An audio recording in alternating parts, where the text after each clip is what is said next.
Welcome to the 2025 KVK Spotlight. This year has been astonishing, with record-shattering fights, dramatic comebacks, and unpredictable Kingslands. Let's revisit some of the year's biggest KVKs and the numbers behind them. First, one of the most recent KVKs of the year, a heroic anthem between 1960, 1093, and their respective allies. 1960 in Fire Camp allied with Earth, while 1093 and their campmate 2027 teamed up with Water. The early zones saw dominant wins on both sides, but Kingsland became an unforgettable battle. In the opening hours, King Silent Flow's 1093 showed strategic brilliance, gaining a major territorial edge against Seawill's 60 GT. The fighting was immense, a true bloodbath on both sides.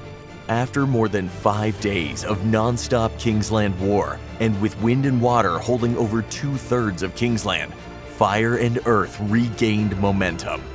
They clawed back territory piece by piece, pushed their opponents off key ground, and secured a memorable victory in an outstanding heroic anthem. Next, an unforgettable Kingsland clash in March. A Tides of War pitting 2293's side against 1818's side. The 3-day fight quickly tilted in favor of Memento Mori's 2293 and their allies. But 1818, under their King Gunner, refused to accept defeat and poured everything into the war. On day 3, 1818 and its allies mounted a pushback and even captured the Great Ziggurat for a short time. However, 2293, their campmates, and Water Camp proved unstoppable, halted the comeback, and sealed an impressive victory. Now, an unbelievable show of resistance from April. A heroic anthem featuring 2489 and 1875.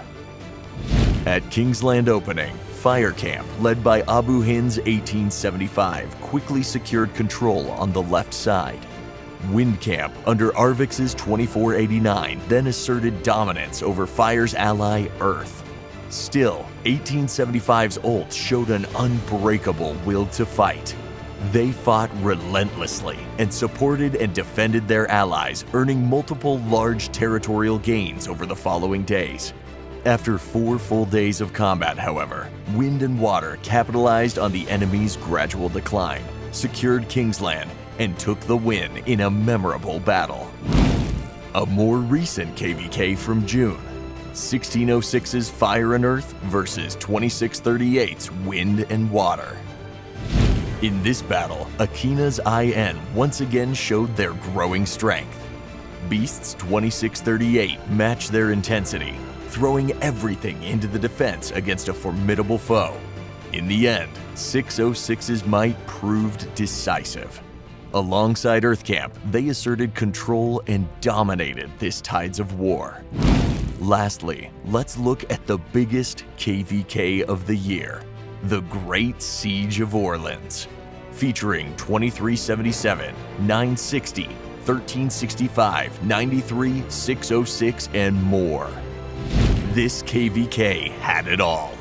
Endless battles, dramatic comebacks, ironclad defenses, and a great Kingsland fight. In the first zones, the right side of the map saw a historic clash as 2377's GV77 went directly at 1960's 60 GT, with an early victory for Shark's 2377. Meanwhile, on the other side, King Save's 1365 fought fiercely against 93's overwhelming numbers.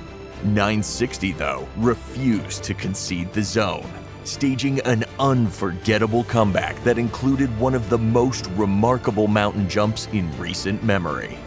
The fighting raged on, and soon Kingsland opened. In a historic battle, the side of 1093 prevailed, helping turn this KVK into a record breaker, including a record-breaking at the time performance from BT Cyborg and Prodigo. those were not the only outstanding performances. Let's look at the biggest improvements in kill points and deaths over the past 12 months. Many governors excelled, but 2 stood apart. BT Cyborg and Al Haytham each gained more than 50 million kill points in the last year. On the death side, historic records fell as well. 5 governors lost over 1 billion power, and Wild Lion and Mr. Hope surpassed 200 million deaths each. This year delivered outstanding fights, emotional Kingslands, and broken records. We cannot wait to see what the next year brings. Until then.